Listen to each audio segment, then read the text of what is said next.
Bonjour, on va voir aujourd'hui comment créer une interface graphique pour une application Python. Je vais utiliser le Qt Design et PyCharm pour pouvoir la créer. Qt Design, c'est un outil permettant de créer rapidement des interfaces utilisateurs. Grâce à des widgets, il offre une interface simple de glisser-déposer pour la mise en page de composants tels que les boutons, les champs de texte, les zones de liste déroulantes, etc. Et PyCharm pour le développement avec le langage Python. Avant de commencer, je vais vous montrer l'exécution ou le résultat final que nous devons atteindre à la fin de ce tuto. Donc j'exécute le programme. Remarquez bien, il contient deux calendriers et le rôle de cette interface, de cette application, c'est de compter le nombre de jours entre deux dates, une date 1 et une date 2. Je vais changer par exemple ici la date. Je vais mettre, disons, le 2 juin 2020 et ici, disons, je vais changer 2018, 2016 plutôt. 10 octobre, je vais changer par février 2016. Lorsque je clique sur compter, il va afficher le nombre de jours entre ces deux dates.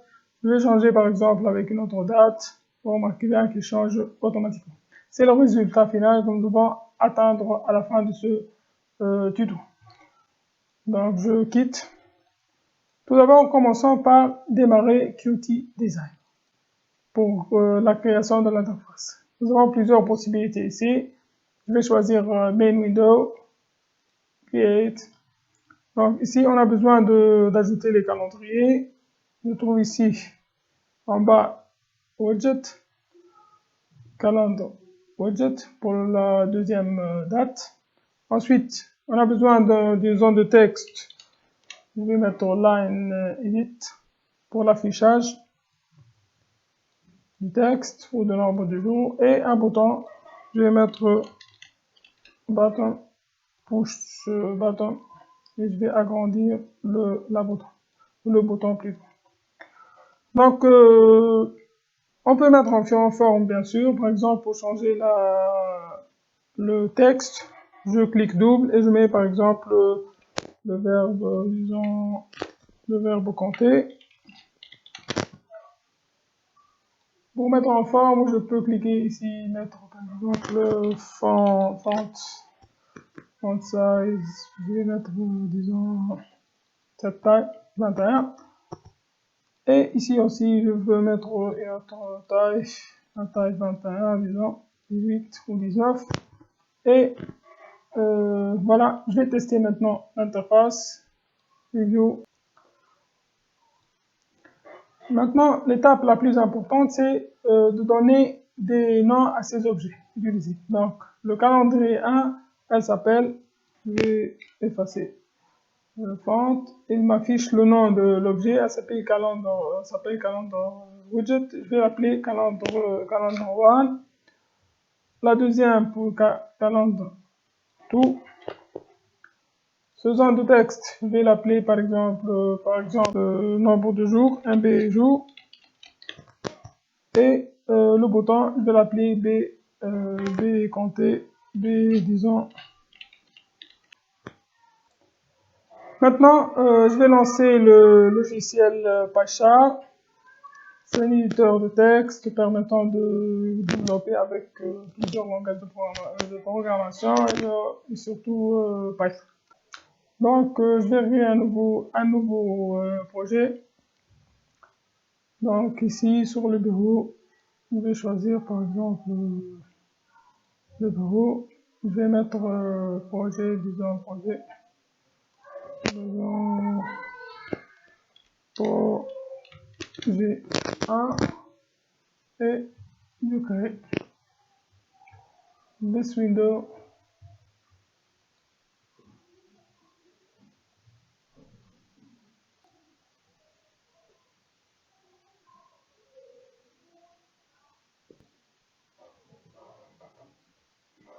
Donc, une fois on a créé un nouveau projet, je vais tout d'abord commencer par l'exécuter. Remarquez bien qu'il fonctionne correctement et l'affiche Hi PyCharm. Ici, il contient un fichier qui s'appelle main.py. Maintenant, on va ajouter l'interface graphique. Tout d'abord, je vais l'enregistrer là où il existe le projet, dans projet 1 sur le desktop sur le bureau. Donc, je passe maintenant à Qt Design. J'enregistre le fichier dans le projet, dans le dossier de projet, dans le bureau. Je vais choisir ici projet 1. Et voilà, je vais l'appeler par exemple fenêtre.ui.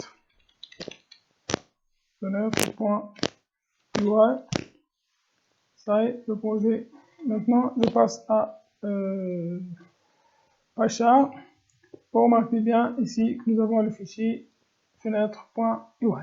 Maintenant, je vais installer les bibliothèques nécessaires pour générer le code de Python à partir de l'interface graphique. Donc, File, Setting. Dans File Setting, je vais chercher mon projet. Ensuite, je choisis Python Integral. Ensuite, je clique ici. Je vais installer la bibliothèque. Je vais installer la bibliothèque PyUI ici. 5 Tool. Install Package. Ensuite, PyQt. Qt5. PyQt5. Je vais installer cette bibliothèque. Ensuite, PyQt5 Tool. Voilà. Tool plutôt. Donc j'attends le téléchargement et l'installation. Ensuite, je vais ajouter cette bibliothèque PyQt5 Tools. Donc voilà, PyQt5 Tools, et j'installe. Je dois installer les trois bibliothèques. Ensuite, on passe à la génération du code Python à partir de l'interface graphique. Voilà, il a terminé. Donc je peux maintenant fermer et valider ici. Ensuite, pour maintenant générer le code Python à partir du fichier fenêtre.py, juste un seul commande, je clique sur Terminal. Ensuite, je vais mettre le PyUIC5 -x, le nom du fichier .ui, fenêtre.ui, ensuite -o pour dire output, fenêtre.py. Voilà, ensuite je tape Entrée, il va générer le fichier automatiquement. Donc ici, vous remarquez bien qu'il a affiché fenêtre.py, fenêtre.ui et main.py. Fenêtre.py, il contient le code de l'interface graphique qui est généré automatiquement. Donc, dans le fichier main, maintenant, je vais effacer tout son contenu. Ensuite, ajouter le code, les imports. Donc, je vais importer en mettant cette ligne. Ensuite, from fenêtre, c'est le nom de ce fichier. Je vais importer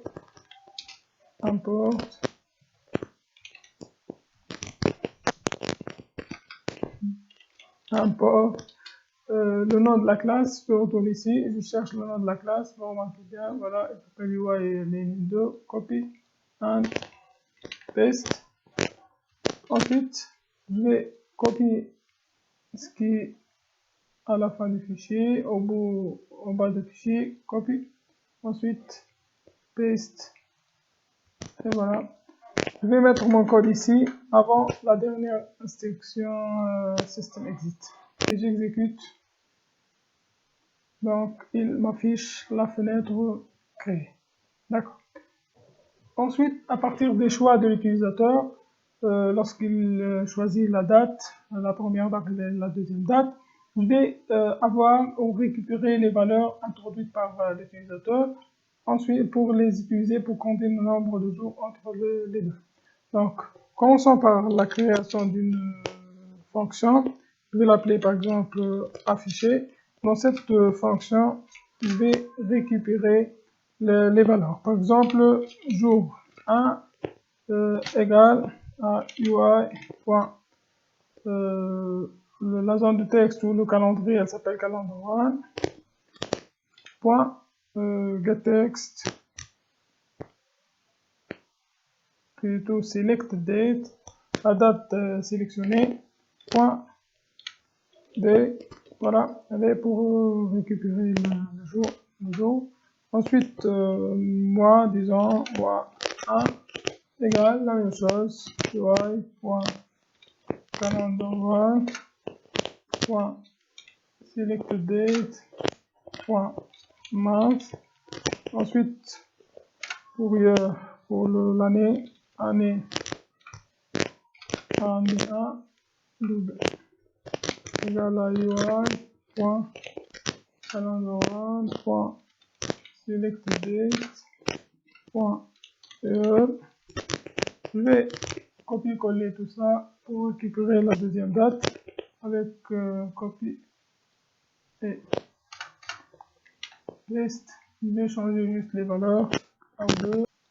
Voilà, on a récupéré les valeurs dans les variables jour 1, jour 2, plutôt jour 1, mois 1, année 1 et jour 2, mois 2, année 2.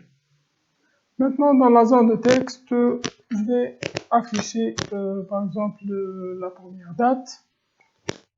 Revenons tout d'abord à l'interface graphique. La zone de texte, elle s'appelle NB jour. Le bouton, elle s'appelle B-compter. Donc, retournons maintenant. Donc, UI, je vais taper le code UI,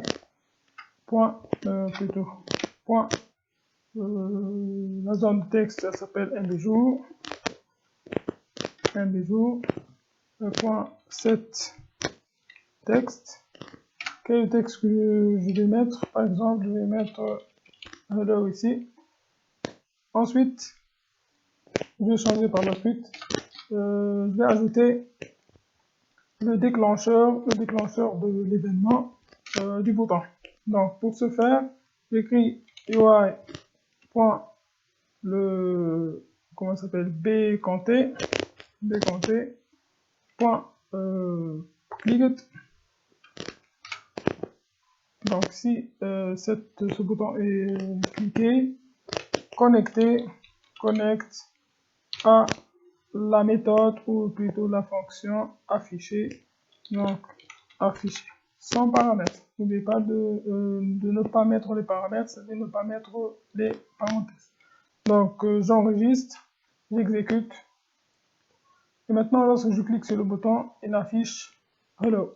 Au lieu de hello, maintenant, je vais mettre juste les valeurs récupérées de calendrier 1, par exemple.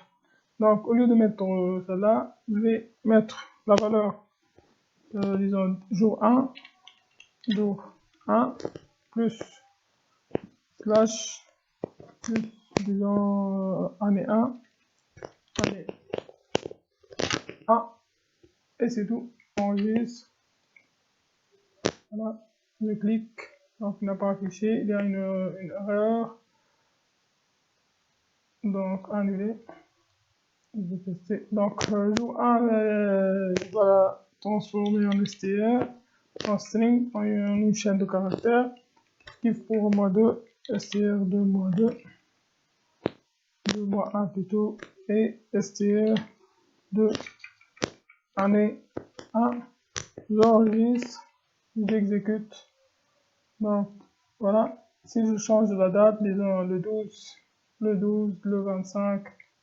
Donc, merci pour votre attention et à bientôt.